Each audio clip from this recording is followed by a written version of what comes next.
Boa noite a todos os nossos alunos do canal Educação, da Secretaria de Educação do Estado do Piauí, alunos que acompanham as nossas aulas aqui pelo canal. Boa noite a todos, alunos do segundo ano do ensino médio, que assistem às nossas aulas mediadas por tecnologia. Na nossa aula de literatura de hoje, a gente vai trazer para vocês aí um exemplo, ou melhor, uma retomada de conteúdos que nós já trabalhamos aqui nesse último bimestre, especialmente em a produção de Machado de Assis. Para falar um pouco e retomar, fazer aí essa abordagem mais significativa do realismo no Brasil, do realismo e naturalismo no Brasil, hoje vamos trazer para vocês aí as informações sobre o realismo e naturalismo, tá? Para a gente poder identificar aí as características mais importantes do autor, trazer aí, logicamente, as informações relacionadas àquilo que seria a nossa condição, vamos dizer assim, literária, e também trazer para vocês a possibilidade de ler e interpretar textos do movimento aí realista e naturalista. A gente sabe que o naturalismo no Brasil, o realismo no Brasil e o naturalismo tem uma data. Eles começam em 1881, né? O ano de 1881 faz surgir dois autores importantes. O Machado de Assis, com a sua obra Memórias Póstumas de Brás Cubas, publicado em 1881, e Aloysio de Azevedo, né? Com o seu Mulato, que também publicou, dentro da sua condição artística, a sua primeira produção literária, né? Produção aí que temos como informações importantes a produção de literatura realista e a produção de literatura naturalista. Hoje vamos falar do realismo, tá? Até porque você tem que saber e tem que lembrar sempre que há um paralelismo em torno desses elementos aí. O naturalismo no Brasil e em Portugal, eles caminharam praticamente juntos, né? O movimento naturalista surge no mesmo ano. A diferença é um pouco sutil. O Machado de Assis, ele alcançou um estrelato quase que, vamos dizer assim, comparável com os nossos grandes influenciadores das redes sociais da atualidade. O Aloysio de Azevedo, ele teve um bom sucesso, começou com muita polêmica na sua cidade natal, São Luís do Maranhão, mas acaba alcançando aí o estrelato com as suas narrativas voltadas para esse universo mais popular. E aí a gente vai poder perceber que a gente precisa analisar com critério e cuidado a participação desses dois autores dentro da nossa literatura. Vamos falar um pouquinho do Bruxo do Cosme Velho, né? Lembrar um pouquinho das características machadianas, tá? O Machado de Assis, gente, ele é um autor muito detalhista. Uma das características mais importantes da sua produção literária é a minuciosa descrição que ele faz desses aspectos relacionados à análise comportamental de seus personagens.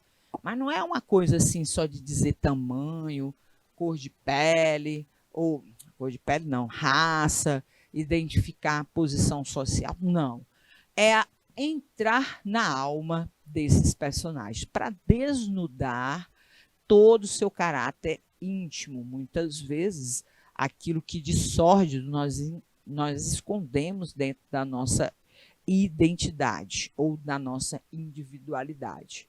Por isso é que ele dizia, eu gosto de catar o mínimo, o escondido, onde ninguém mete o nariz, aí entra o meu com curiosa, estreita e aguda, né? Com curiosidade estreita e aguda, que descobre o encoberto. Bom, quando a gente fala a gente pega ao pé da letra e vai analisar, muitas características do Machado de Assis já se apresentam aqui. A racionalidade, por exemplo, é essa forma minuciosa dele enxergar as realidades. E principalmente fazer aquilo que você pode anotar aí, ó, essa análise muito, muito íntima. de tudo aquilo que nós guardamos, de frustrações, entendimentos, que a gente guarda dentro da nossa mente. Essa análise psicológica, né, que faz com que ele entre onde ninguém mete o seu nariz, porque onde é que você não entra nas pessoas? Na mente, onde você encobre todas as razões do seu comportamento. E aí, olha, a racionalidade, essa análise psicológica, esse processo lento de descrição, esse descritivismo, principalmente comportamental, de valores, de intimidades, faz com que a gente possa encontrar na produção machadiana muita consistência, tá? Bom, vamos lá falar um pouquinho sobre o Machado de Assis. Quem foi o bruxo do Cosme Velho? Machado de Assis foi um mulato, né? É o termo que se utilizava no século XIX, se referir a pessoas afrodescendentes. No caso, o Machado de Assis tinha uma afrodescendência em que o pai era negro, mas a mãe era branca. Não, era o contrário. A mãe era negra e o pai era branco. De origem pobre, né? Era uma família mestiça, não eram escravos, né? A avó do Machado de Assis foi, mas ele já vivia essa condição social de liberto. E aí, a partir dessa pretensão, o Machado de Assis, ele não tem, vamos dizer assim, uma vida regularmente financeira por conta de tudo aquilo que seria uma vida de difícil representação das pessoas negras no país no século XIX, tá? E aí a gente vai poder perceber que essa infância difícil, né? Essa trajetória de superação faz esse jovem que nasceu num morro, que já era uma periferia, né? Já era um elemento excludente da sociedade carioca do século XIX, realmente, vamos dizer assim, superar todas as suas dificuldades. De uma família pobre, mal estudou em escolas públicas e nunca frequentou nenhuma universidade.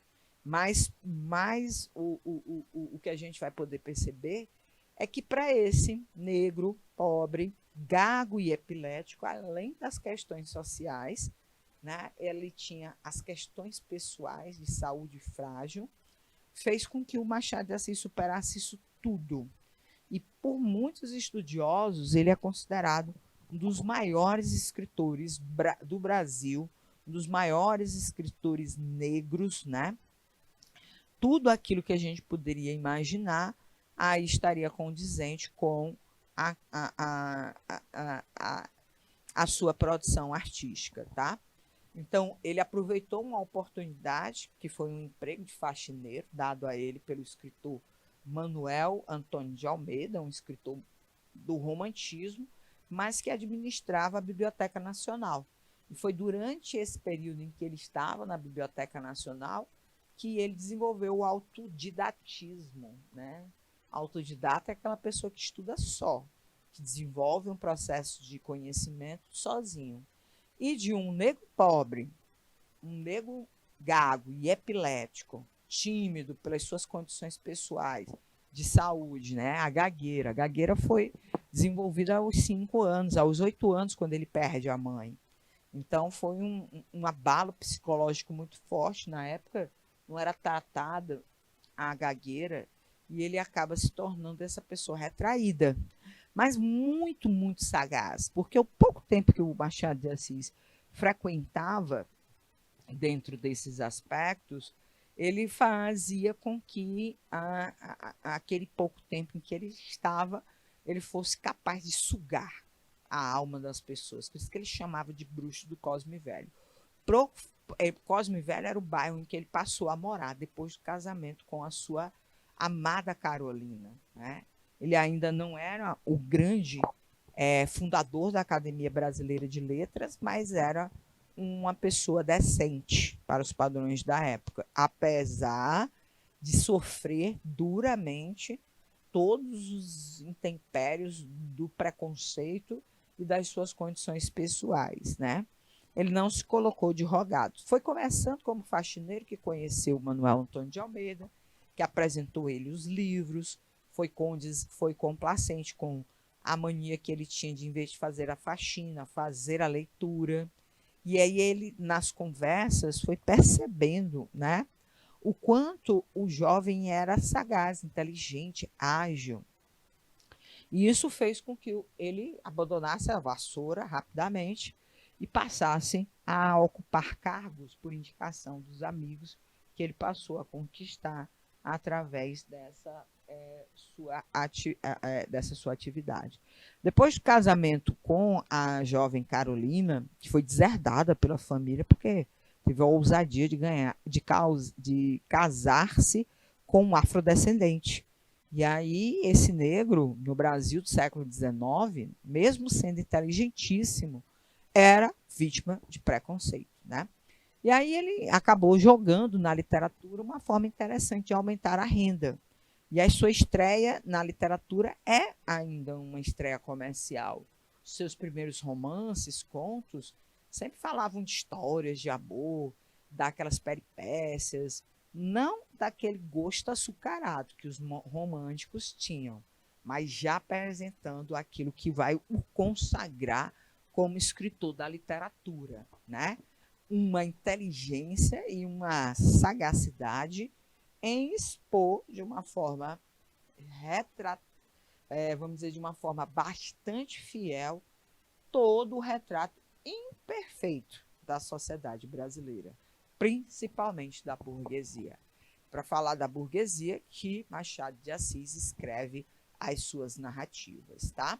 Tá aqui, ó, a fase romântica dele, que é a fase inicial. Nessa fase romântica, olha as temáticas típicas do romantismo: família, casamento, emoções, surpresas, finais felizes. Heroínas como Yaya Garcia, a jovem Helena, aí todas essas outras personagens que aparecem nos títulos e também nas ações que ele começa a publicar em 1872. Sobre essa, vamos dizer assim, que seria o melhor conselho que ele recebeu: Machado, torne-se escritor. E esse conselho do Manuel Antônio da Almeida foi importante para despertar nele essa, vamos dizer assim, acabar com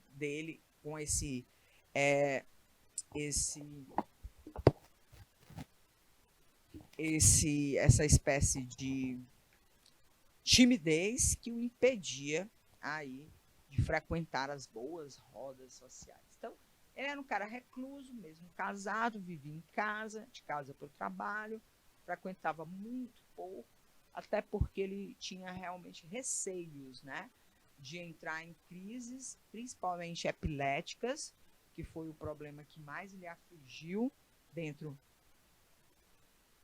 daqueles conceitos, porque a gagueira, apesar de ser uma doença de fundo emocional, muitas vezes ela acaba se diminuindo em torno dessas situações que a pessoa pode colocar. Mas a epilepsia não. É uma doença neurológica severa, hoje perfeitamente tratada e controlada pelas medicações, mas que no século XIX eram inexistentes, tá? Bom, desses ingredientes machadianos, já com uma pitada de crítica, vamos para o estilo de Machado de Assis. O que foi ou quem foi Machado de Assis dentro desse contexto aí? Vamos lá. Na sua primeira obra, Memórias Póstumas de Brás Cubas, ele apresenta uma situação literalmente fora do comum.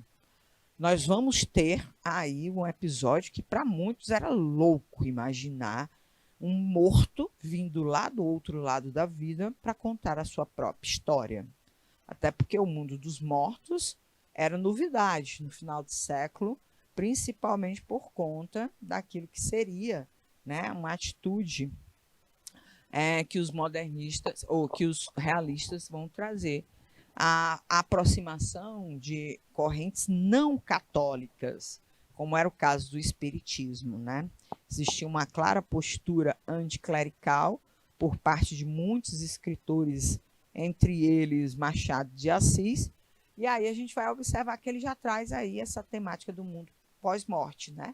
E traz um homem chamado Brás Cubas, representante da sociedade brasileira, da burguesia, em que mostra toda a sua sordidez de caráter, né? Principalmente em torno dos valores que ele cultiva, altamente questionáveis. Isso em 1881. Aí, gente, foi só um pontapé. Depois veio Quincas Borba, depois veio a obra mais tematizada aí nos bancos dos réus da sociedade, que é Dom Casmurro, que trata da história do Bento Santiago com a sua esposa Capitu e da desconfiança que ele nutre de que ela o traiu com o seu melhor amigo, o Escobar. Tá? Depois veio a obra já Esaú e Jacó, já bastante debilitado. Machado de Assis produz menos textos narrativos e mais contos, né? E a partir disso faz a sua trajetória de final de vida. O último livro que ele escreve e publica é Memorial de Aires, né? Um ano depois, Machado de Assis falece e acaba deixando aí na literatura um legado. Um ano depois, não, no mesmo ano, em 1908, o Machado de Assis falece em setembro daquele ano, aos 69 anos de idade. Morreu praticamente de tristeza, porque a sua esposa havia morrido em 1906 e 2 anos depois, já solitário, as enfermidades lhe consomem, partindo aos 69 anos. Bom, aí deixou um legado. Que legado é esse? Muitos temas polêmicos, como o adultério, né? Como essa vida cheia de falsidades que vivemos no pós-casamento, dentro da realidade. É uma sociedade cheia de relações deterioradas. E é claro que as coisas precisam alcançar esse lado negativista. Não foi fácil Machado de Assis falar de tantas coisas negativas aí. E é claro que ele também repercute aí uma das situações mais importantes, a saúde mental das pessoas. Desde Quincas Borba, né, que discute a loucura, passando por Esaú e Jacó, a gente sempre vai ter essa pontuada aí dessa situação da loucura como um tema que é abordado aí pelo realismo machadiano. Vamos para a primeira narrativa dele, que é a narrativa de maior impacto, né? De uma situação narrativa interessante. As temáticas de Brás Cubas são temáticas da sociedade. Escravidão, racismo, preconceito social, né? Xenofobia, né? Procura-se pela ciência, comportamento exacerbado da ciência e toda aquela sensação de que nós estávamos rumo ao progresso. Segundo os críticos de Machado de Assis, ele foi o precursor dessas grandes inovações, né? De trazer, por exemplo, o realismo fantástico para dentro das suas narrativas. E fez isso de uma forma espetacular, né? E acaba construindo, através dessa história, um princípio, vamos dizer assim, muito importante, né? Machado de Assis, gente, ele estreia na literatura em 1881, na literatura realista, né?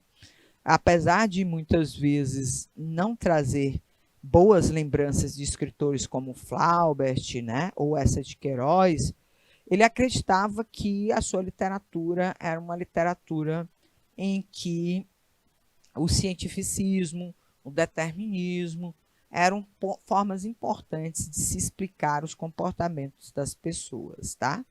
Então, as suas duas primeiras obras, Memórias de Brás Cubas, né, Póstumas de Brás Cubas e Quincas Borba, eles são elementos que trazem de forma contundente, né, o realismo para a literatura brasileira. A crítica social, principalmente direcionada ao que o Brás era, a burguesia, um representante da burguesia, aquilo que a burguesia fazia, tratava com desprezo, evidenciava as suas predileções pela manutenção da escravidão, fazendo com que o homem se tornasse um eterno escravo do próprio homem, né? Isso faz com que a gente possa ter também o Machado de Assis criticando o sistema capitalismo vigente da época, que mostrava e forjava homens como o Brás aí, olha. Eram homens capitalistas, frios, interesseiros, calculistas pelo dinheiro e jamais pelas relações humanas ou humanizadas, tá? A gente vai encontrar aí vários textos também interessantes, principalmente em torno daquilo que seria o retrato dessa sociedade. E aí, olha, ele traz esse realismo fantástico, defendendo o direito dele em colocar aos vermes a dedicatória da sua grande e brilhante estreia da literatura. Na obra, Brás Cubas é um autor que já está morto. E aí ele aparece para você no primeiro capítulo para dizer, olha, eu vou contar a minha história, porque eu cheguei morto aqui no outro lado da vida, está um tédio, tenho nada para fazer aqui. E aí eu vou resolver esse problema lhe contando detalhes da minha trajetória de vida. Ou seja, depois de morto, ele resolve escrever literatura, né? É uma novidade esse realismo fantástico, onde ele vem do final da trajetória de vida, que é a morte, para voltar novamente para a infância e, a partir daí, construir a sua visão de literatura. Isso demonstra, gente, ter uma visão forte do Machado de Assis em torno da produção literária. Ele explica minuciosamente como é que ele vai fazer. Ele acaba mostrando para você os detalhes do seu processo de criação, né, literário. E faz isso de forma brilhante, porque uma das coisas que ele era inteligente. E uma das coisas que ele não gostava era da superficialidade. Por isso que construía um texto rico, cheio de intertextualidades, citava a Bíblia, grandes filósofos clássicos e até os mais modernos, como Schopenhauer. E isso fez dele, olha, um crítico da realidade. Ele conhecia muito bem aí como construir essa criticidade. Ele conta a história do nosso personagem principal, que no final da narrativa se vangloria desse fracasso existencial. Como assim, professora? Vou passar um spoiler aí, gente. Ó, Brás Cubas não consegue ser um bom filho, porque muitas vezes ele desrespeita o pai e não corresponde ao pai aí toda a dedicação e aquilo que ele acreditava que o Brás Cubas tinha que reproduzir, né? Esse amor, esse apego aos bens familiares, né?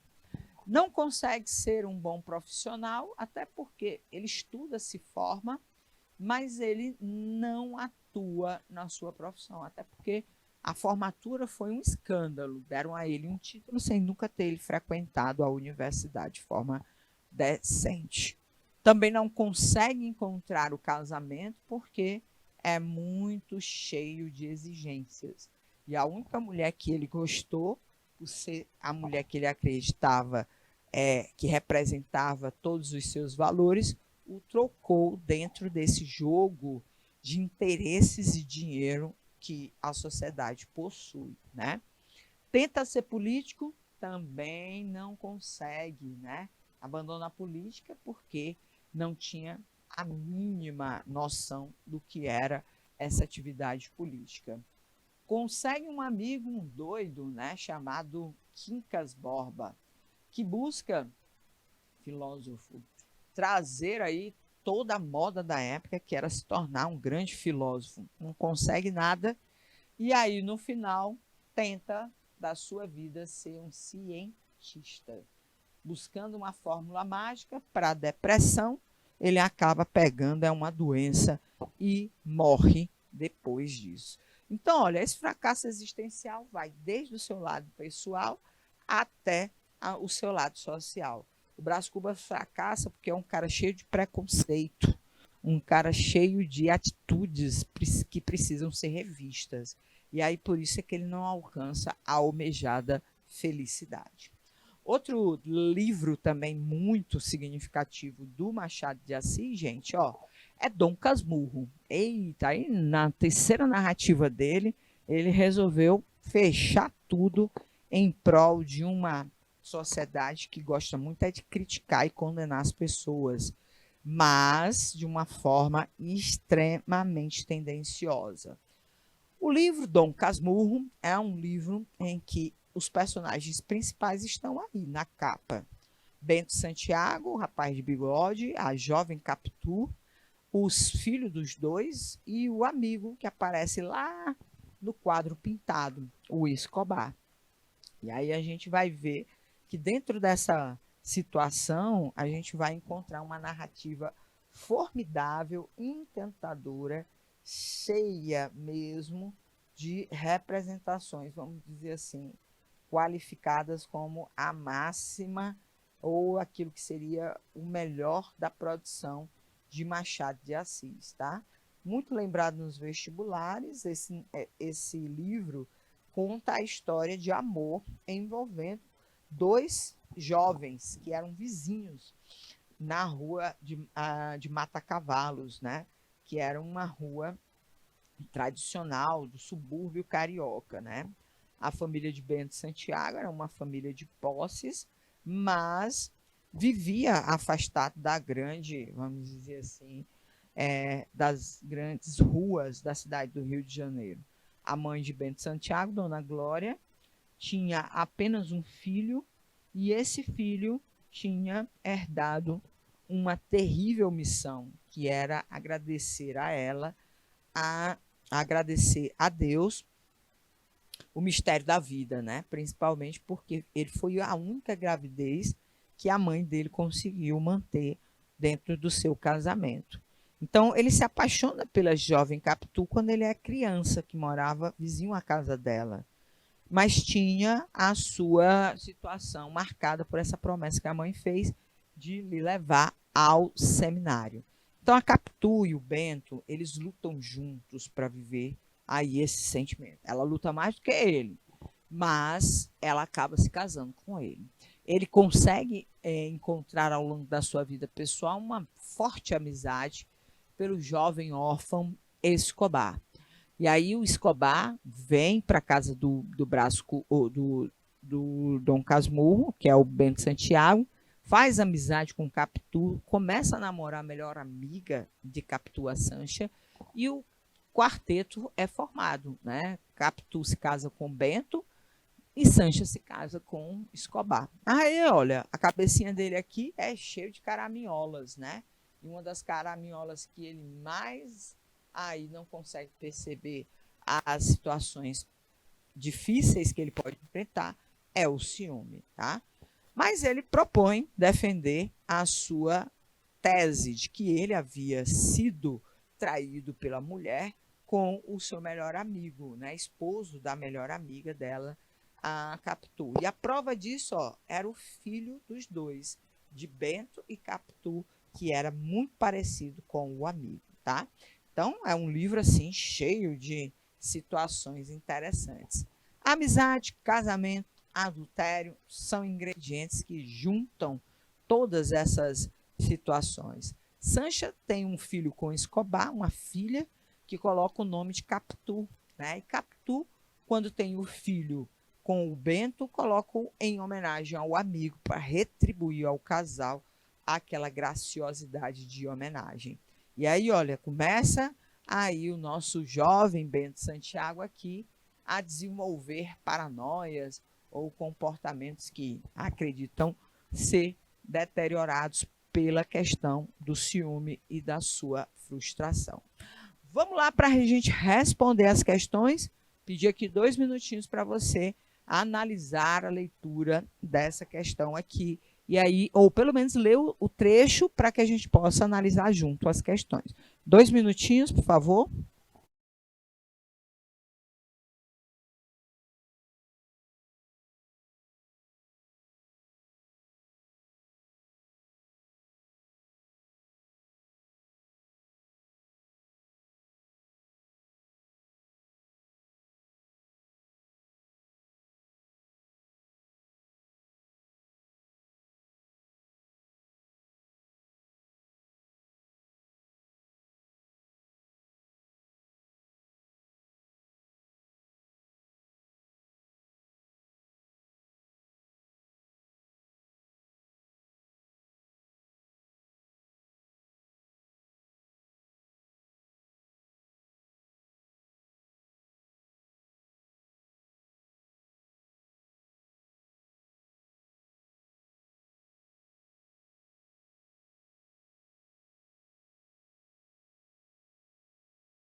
sei se lhes diga simplesmente que era de madrugada ou se comesse num tom mais poético a aurora com seus róseos dedos.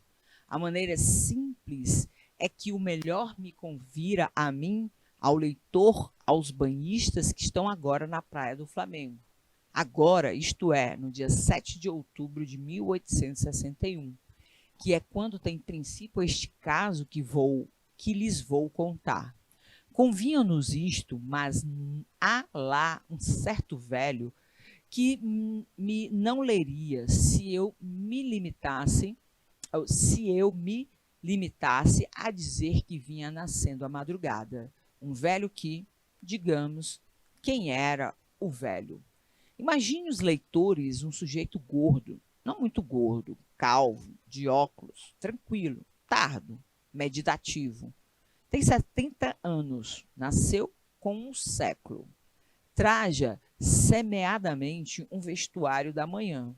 Vê-se que há um abastardo ou exerce algum alto emprego na administração. Saúde de ferro. Disse já que era calvo. Equivale a dizer que não usava cabeleira. Incidente sem valor, observará a leitora, que tem pressa. Eu lhe replico que o incidente é grave, muito grave, extraordinariamente grave. A cabeleira deveria ser o natural apêndice da cabeça do Major Caldas, porque cabeleira traz ele no espírito, que também é calvo. Calvo é o espírito. O Major Caldas cultivou as letras desde 1821 até 1840, com um ardor verdadeiramente deplorável. Era um poeta. Compunha versos com prestezas, retumbantes, cheios de adjetivos, cada qual mais calvo do que ele tinha de ficar em 1861. Bom, é um trecho de uma obra de Machado de Assis, né? O que é que a gente vai encontrar aí nessa questão? A característica recorrente da obra de Machado de Assis presente no trecho é o emprego de uma linguagem grandiloquente, com descrição exagerada do cenário, como se observa em Vinha Nascendo a Madrugada. A gente viu aí que o Machado de Assis ele gosta de uma linguagem, mas era da época, no final do século XIX. E, diferente dos naturalistas que gostavam dessa descrição exagerada do cenário, o Machado de Assis não gostava dela, não. Ele preferia definir as pessoas dentro daquilo que elas eram, como personalidades. Mais do que cenários, o que interessa era dizer que o cara era calvo por dentro. Então, ele tinha alguma característica muito negativa. O uso do narrador em terceira pessoa, que não se mostra no texto, como se observem, não sei se lhes diga simplesmente que era de madrugada. Dizer a você, se eu não me mostrar bem aqui, nessa colocação pronominal, a gente vai observar que o narrador do Machado de Assis, ele se mostra, ele se apresenta, ele convida o leitor para participar. Ele ainda fala com o leitor, eu sei que você está impaciente. A situação narrativa em um cenário fantástico, um cenário em que você conversa com o seu interlocutor? É claro que não. A conversa com os leitores é uma das principais características do Machado de Assis. Apresentar essa conversa com os leitores, ele chama a leitora. O incidente observa a leitora, né? Que tem pressa, ainda diz, olha, você é impaciente, mas se acalme que eu estou aí construindo a minha análise. A alternativa correta aí, letra D. Muito bem. No trecho abaixo, o narrador, ao descrever a personagem, critica sutilmente um outro estilo de época, o romantismo. E quem é que descreve esse outro estilo? Machado de Assis. Naquele tempo, contava apenas uns 15 ou 16 anos. Era talvez a mais atrevida criatura de nossa raça, com certeza voluntariosa. Não digo que já lhe coubesse a primazia da beleza entre as mocinhas do tempo, porque isto não é o romance.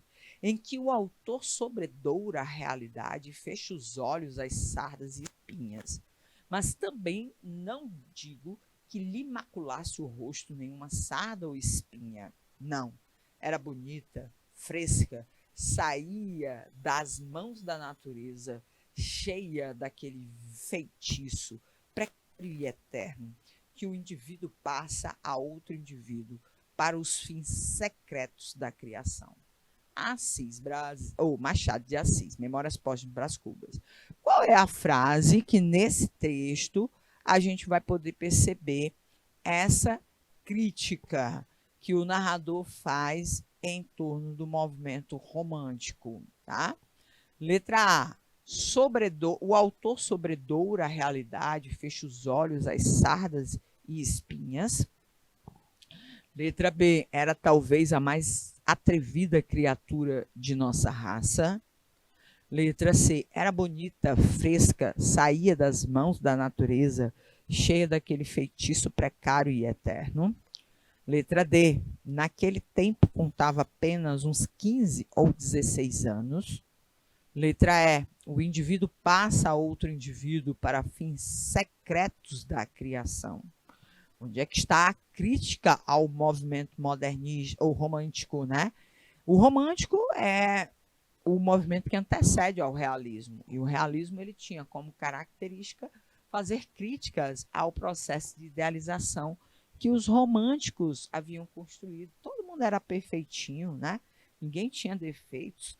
Todo mundo nas melhores qualidades do mundo. Ninguém estava para brincadeira aí não, gente.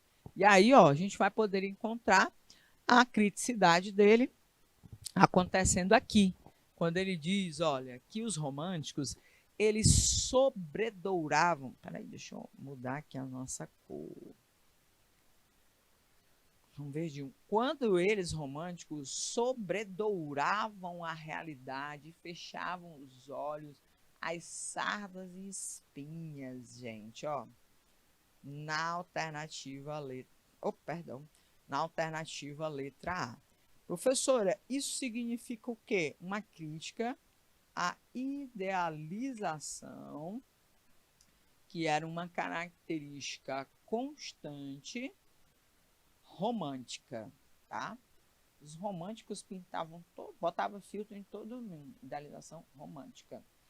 Botavam filtro em tudo, né? Todo mundo era perfeito, ninguém tinha sardas nem espinha, todo mundo era dourado à frente dessa realidade.